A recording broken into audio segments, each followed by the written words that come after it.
Bueno, medicina fue una elección que hice creo que desde que era muy chica, cuando uno juega y piensa qué quiere ser cuando sea grande. Cuando se iba acercando el momento de la selección de carrera, creo que me asusté bastante, pero finalmente cuando llegó el momento me anoté en la Universidad Nacional de La Plata, yo era de Avellaneda y no quería hacer el ciclo básico, directamente me metí en esta aventura de viajar todos los días hasta La Plata.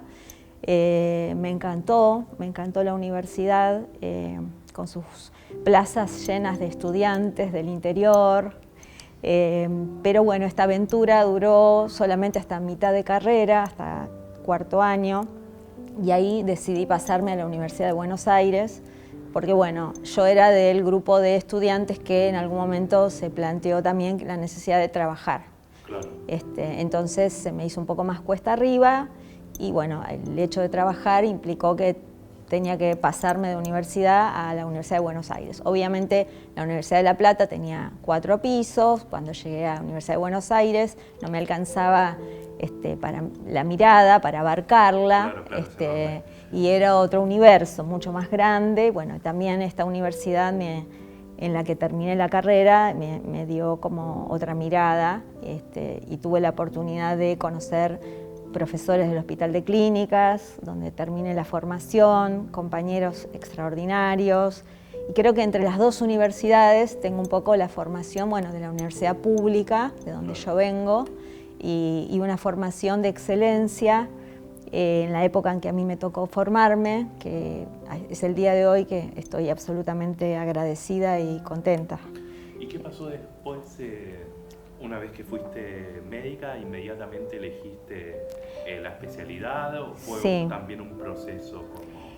Bueno, también fue un proceso en donde fui pasando, digamos, de una idea inicial, donde quería ser psiquiatra, y de hecho empecé la residencia de psiquiatría en el Hospital Italiano.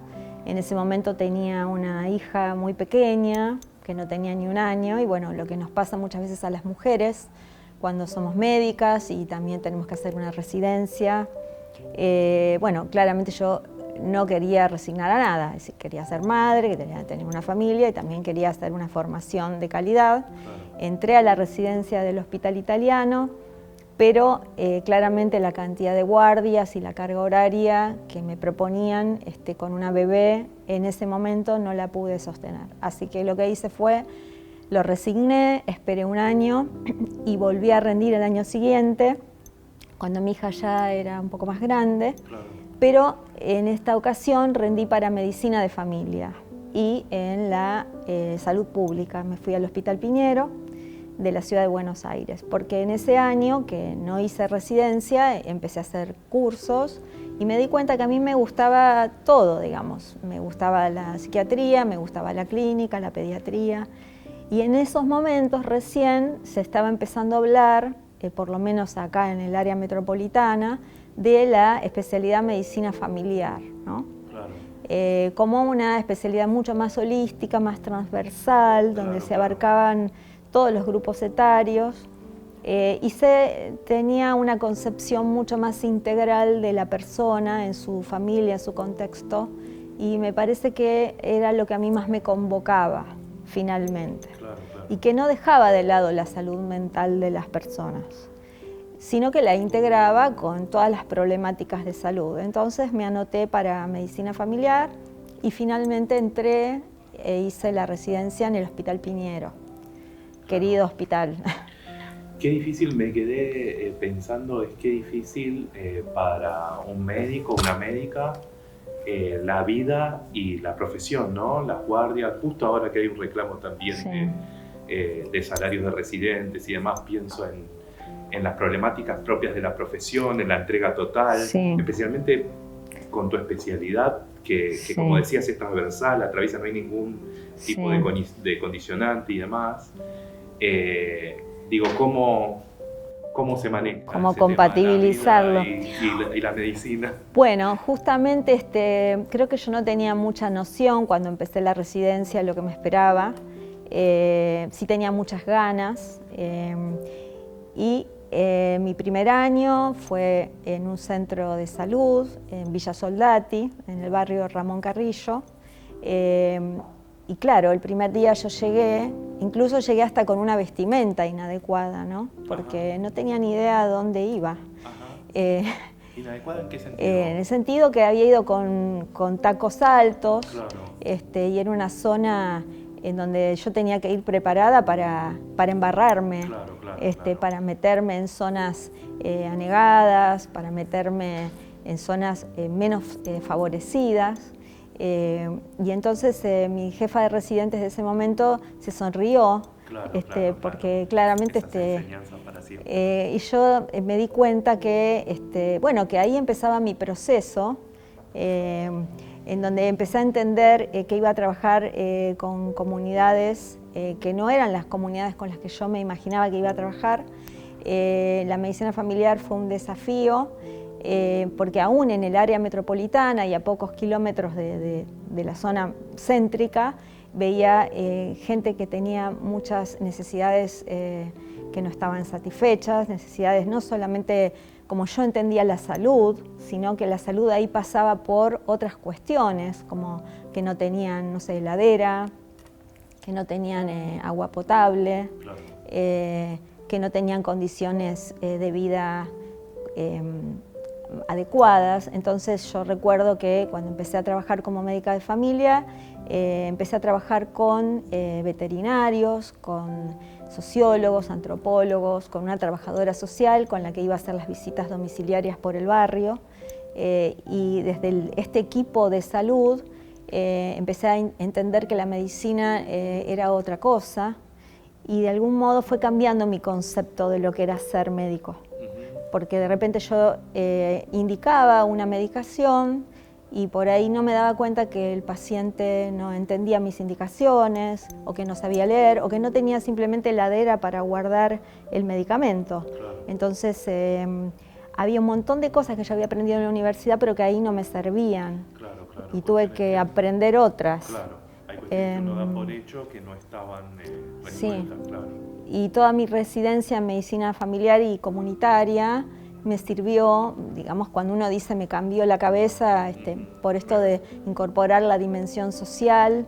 Bueno, fue así, porque yo venía del hospital de clínicas, había aprendido enfermedades poco comunes, tenía como mucho conocimiento teórico y estaba muy contenta con eso, y cuando bajo a la realidad, al contexto, veo que eso era otra cosa. Claro.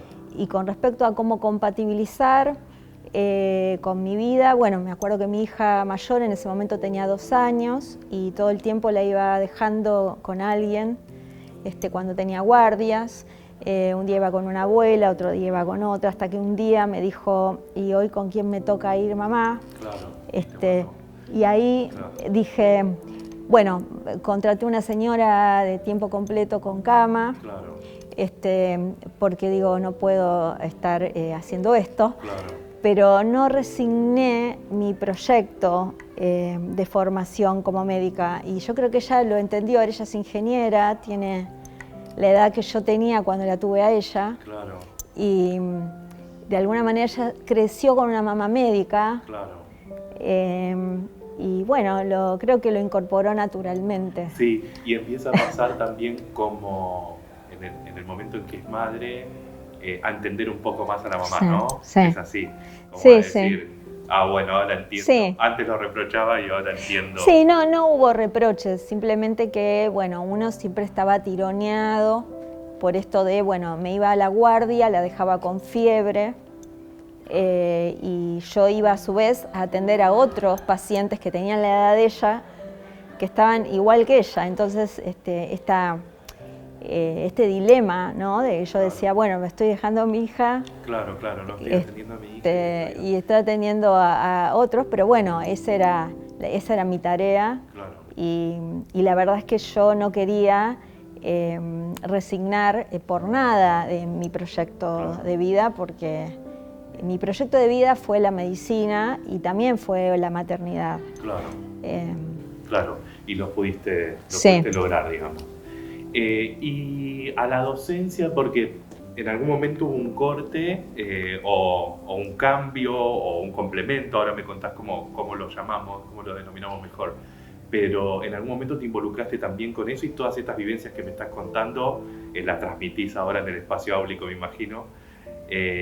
Contame cómo fue eso, cómo llegaste acá a Maimónides y demás. Bueno, nosotros en el centro de salud, donde yo hacía mi residencia de medicina familiar, recibíamos alumnos de grado de la Universidad Maimónides. Yo no tenía mucho conocimiento de la universidad, pero lo que sí sabía era que estaba dentro de las mejores universidades. Después me mudé acá a una cuadra, entonces pasaba por la puerta y miraba el lugar, ediliciamente muy atractivo, y decía cómo me gustaría trabajar acá, ¿no?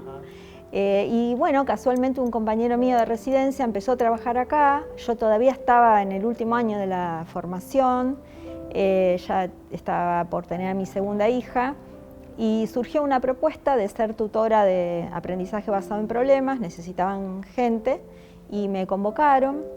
Así que vine con mi currículum muy humilde en el año 2003, ahora el 6 de enero, hace 20 años. Muy entusiasmada, no tenía idea, sí tenía, creo que siempre tuve vocación por la docencia, claro. Pero no la había desarrollado más allá de que, bueno, en la residencia uno tiene algún rol docente, es como entre pares la cosa. Y bueno, cuando vine acá, creo que fue inmediato, ¿no? La cuestión de sentirme como muy cómoda, pero también empezaba un camino nuevo, porque uno, cuando a mí me preguntaban antes, ¿vos qué sos? Yo decía, yo soy médica. Ahora soy docente y soy médica. Claro. Fui adquiriendo una identificación. Ya la docencia no fue más un trabajo, para mí es una profesión. Bueno, eso significó que tenía que salir a formarme, porque yo decía, uno no se mete en un quirófano sin formación, yo no puedo hacer docencia sin formación. Entonces ahí empezó otro camino, que fue empezar el profesorado universitario, bueno, después una maestría en educación, y mientras tanto trabajar acá y aprender. Me acuerdo que el primer día que llegué me dijeron, anda a buscar el cañón, y yo no sabía lo que era un cañón y me daba mucha vergüenza preguntar qué era un cañón, porque, así que bueno, empecé a dar vueltas. Hasta dar con el proyector. Sí, porque lo único que teníamos en la residencia era el retroproyector y las filminas y claro. Las diapos, pero bueno, fue un camino. Un recorrido en estos 20 años de aprendizaje, y sobre todo aprendizaje con mis compañeros, ¿no? Con mis compañeros docentes. Y bueno, de aquel grupo que éramos hace 20 años, ahora no quedamos tantos, claro. Así que digamos que soy de las más grandes. Claro, claro. Hay un volver a empezar en la medicina constantemente, ¿no? Porque, mira, estábamos hablando de la carrera, después de este intento con psiquiatría, no compatibilizar en ese momento, medicina familiar, docencia, volcarse un poquito ahí, pero ahora volviste, digamos, a tus fuentes y hiciste otra especialidad en medicina. Volví a la UBA, a las aulas, de la mano del doctor Escudero, a hacer el posgrado de medicina legal en el 2019, cuando uno no imaginaba que iba a venir una pandemia. Así que fuimos un par de veces y después, bueno, pasamos a modalidad virtual. Todo el posgrado legal prácticamente lo hicimos en pandemia. Pero una experiencia de esto, de la curva de aprendizaje de uno que vuelve a empezar con cada cosa que se aprende. Y ahora estoy iniciándome como médica legista, como perito, que también es muy apasionante, que también es muy transversal, como la medicina de familia. Y en esto de que uno nunca deja de aprender, siempre se dice que los médicos nunca dejamos de aprender hasta que nos morimos. Bueno, es así tal cual, ¿no? Claro, claro. Pero bueno, vamos incorporando, vamos, la medicina es muy apasionante y es muy amplia, y uno puede ir como incursionando en otras ramas, en otras especialidades. Pero en este momento, si te tuviera que decir, yo creo que me posiciono más desde la docencia que desde cualquier otro lugar. Claro, sí. Y no era algo el que yo tuviera previsto cuando inicié este camino. Claro, esto fue algo que fue sucediendo. Claro. Sí.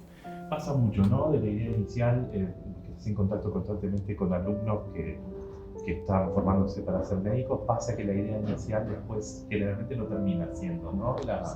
Como que a medida que uno va avanzando en la carrera, va bien, ¿no? Hay como un...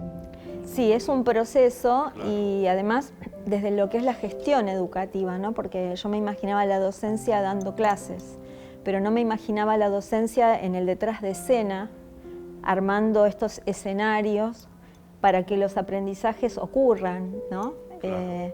Esto de lo que significa ser médico hoy, que es tan complejo y tan desafiante, y todo lo que tiene que ocurrir para que estos aprendizajes ocurran. Entonces uno está en el detrás de escena, armando estos escenarios en la simulación, armando estas actividades prácticas, teóricas, revisando los contenidos, en los procesos de reacreditación de la carrera, haciendo cómo generar espacios de reflexión, cómo formar desde lo técnico y desde el ser, ¿no? Claro.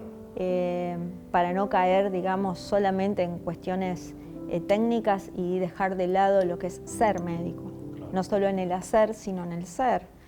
Y bueno, y es muy apasionante, también es muy exigente, porque bueno, hoy día ser médico también es muy exigente. Entonces, Te estaba por preguntar, en los últimos años, en estos 20 años, imagino que en los últimos el desafío de formar médicos es cada vez más complejo, ¿no? sí. Por tema atención, por la inmediatez, porque es claramente una carrera que a la inmediatez son paralelas, la medicina y la inmediatez. Sí. Pero ya tenés nativos digitales en el aula, Sí. o sea... Sí, en algunos aspectos los estudiantes y las estudiantes van hasta casi más rápido a veces que los mismos profesores, Claro. pero hay algunas cuestiones que no cambian, ¿no? De base, digamos, siempre del que más aprendemos es del paciente. Como que la realidad hasta ahora nunca va superando la ficción.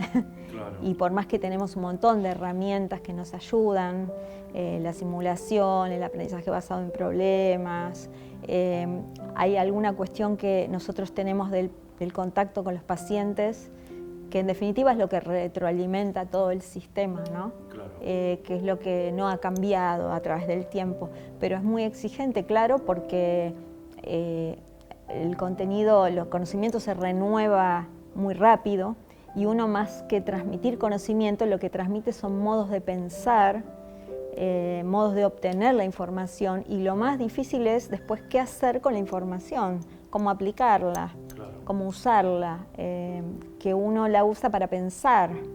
Entonces la información está en todas partes, en realidad es bastante fácil hacerse de la información. Claro, claro. No es la enseñanza académica, enciclopédica que uno tenía, sino que más bien es cómo entrenar en el razonamiento clínico, en la toma de decisiones, y hoy día las decisiones se toman con los pacientes, no es más el modelo médico hegemónico, sino que es una toma de decisiones compartida. Entonces hay como que reeducar y uno mismo como de alguna manera modificar un poco el modelo mental con el que fue formado como médico, porque ese modelo mental ya no sirve tanto.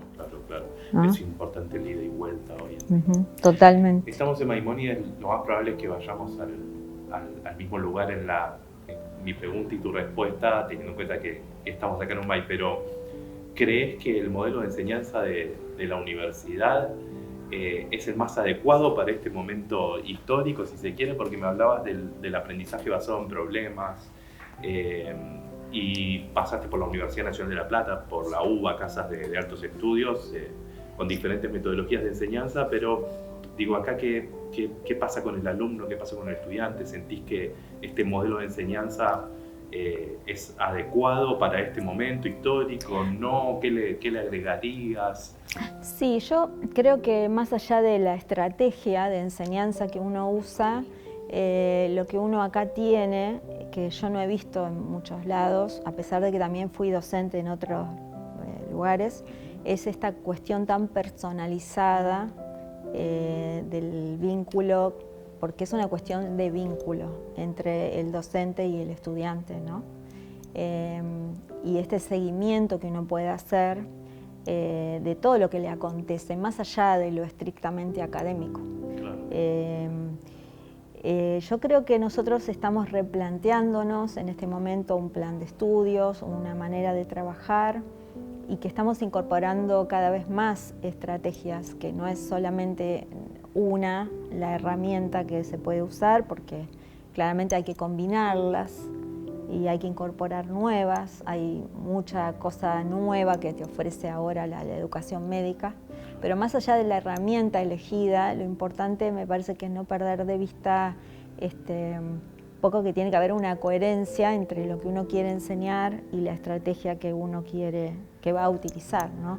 Si queremos enseñar el razonamiento clínico, el aprendizaje basado en problemas es fundamental, digamos, porque no hay manera de enseñar eso con una clase expositiva. Si queremos enseñar lo que son las competencias del aprendizaje basado en la simulación, no puede ser reemplazado, porque tiene que aprender haciendo, y para aprender haciendo tiene que hacer, y después reflexionar sobre lo hecho, y volver a hacer, y recibir un feedback. Sin eso es muy difícil aprender a hacer y hacer bien.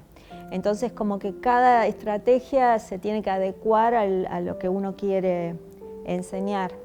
Pero me parece que la combinación que UMAI ofrece, más esta cuestión personalizada, es una combinación muy potente que no he visto en otros sitios, y creo que, bueno, es algo ambicioso, pero que creo que nosotros podemos ofrecer. Claro, centrado en la persona desde todo punto de vista, ¿no? Porque es centrado en el estudiante y centrado también en los docentes, Sí. Porque se necesita, para que un alumno se sienta contenido, Sí. se necesita un docente que esté dispuesto Sí. a acompañarlo, y me imagino en una carrera como medicina, con lo intensa que es, digamos, Sí.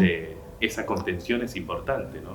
Sí, ahora vos mencionás un factor que es muy importante, que también es acompañar a los docentes, porque me parece que es fundamental que el docente se sienta valorado, que se sienta que este es su lugar, que puede proponer, que puede ser escuchado. Claro. Creo que todo eso redunda en una mejora en la calidad de la enseñanza finalmente para el estudiante. Claro. Pero hay que cuidar también a los docentes, porque bueno, lo que acontece en el aula finalmente ocurre entre el docente y el estudiante. Uno puede diseñar el plan más bonito, pero después lo que ocurre en el aula, lo que se juega ahí en el aula, es en realidad lo que mayor peso va a tener. Claro, claro.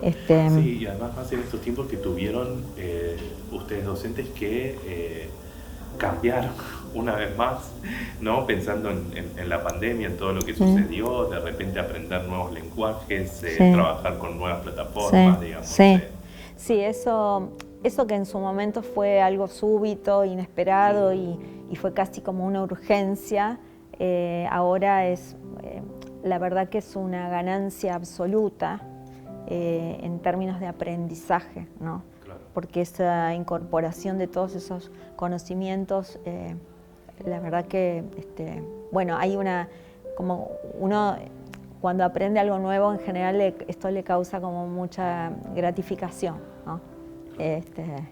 Y ahora esos conocimientos están ya incorporados y bueno, ya usamos las plataformas, ya no nos da miedo. Claro, el miedo quedó. Ya se perdió. Quedó de lado. Sí. Nos están viendo muchos aspirantes a ingresar a medicina. Quería preguntarte qué satisfacciones te dio la profesión y qué le dirías a este aspirante de 17 años, alumna que está empezando a dar sus primeros pasos. ¿Qué consejo?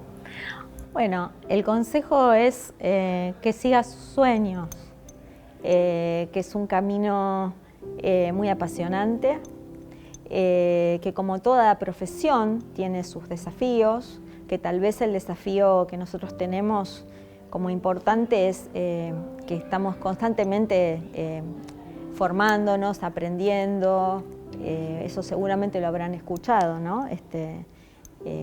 Van a ver que los médicos y médicas van a congresos, que están todo el tiempo haciendo ateneos, que todo el tiempo están haciendo cursos, que tenemos lo que se llama la formación continua, porque hay algo que tiene que ver con la calidad, con la seguridad del paciente, es decir, nosotros tenemos una responsabilidad muy grande sobre lo que hacemos, sobre nuestra tarea, y eso tiene que ver con que, bueno, no podemos dejar de formarnos. Entonces, de algún modo, el desafío es, bueno, una vez que uno empieza, tiene una fecha de inicio la carrera, pero no tiene una fecha de finalización. Sí se van a graduar, sí van a hacer una formación de posgrado, pero la formación continua, que empieza cuando termina la formación de posgrado, no tiene fecha de finalización. Pero que es apasionante, es algo que a uno lo atraviesa, que lo convoca, que uno no se imagina haciendo otra cosa, y eso es la vocación.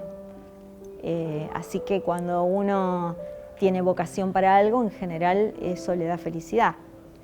Y bueno, después los avatares, digamos, lógicos de cualquier profesión, ¿no? Claro, claro. Pero que siga sus sueños, le diría, básicamente eso.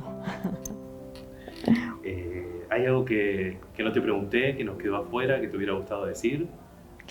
No, básicamente, bueno, en mi caso tuve la suerte de encontrar este lugar. Creo que cada uno tiene que ir viendo cuál es el lugar en donde se siente cómodo también para trabajar, porque hoy día también es un desafío encontrar el lugar de trabajo donde uno pueda ser propositivo, donde uno pueda desarrollarse profesionalmente, y también esto del trabajo colaborativo, del trabajo en equipo que nosotros le proponemos a los estudiantes. En general nosotros también lo hacemos en este detrás de escena, y me parece que, bueno, para nosotros es una forma de trabajar. Creo que este es mi lugar, y bueno, creo que acá me siento muy feliz trabajando. Muchas gracias, de verdad.